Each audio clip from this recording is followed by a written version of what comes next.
Hello everyone, in this video I'm going to show a step-by-step tutorial on how to create a go back button in Card.co. So first we're going to go to our browser, then search for Card.co.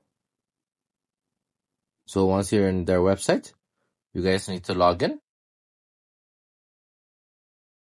Then once you're logged in, you're going to click on your project.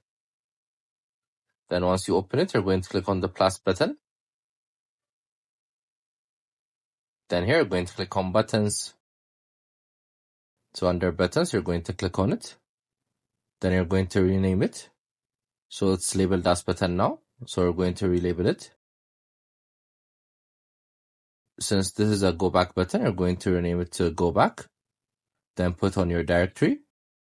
So we're going to write go back to home. So this button is going to go back to our home page. You guys could put the URL it's going to go. Then you guys could select the appearance, the color, its layout. You can edit everything about it. Then once you're done, you're going to click on done. So that's how we create the go back button. It's a very simple step. Make sure to also check our other videos as we've been posting daily. I hope you guys like this video. Subscribe for more, like for more, share for more. I hope to see you again. Goodbye.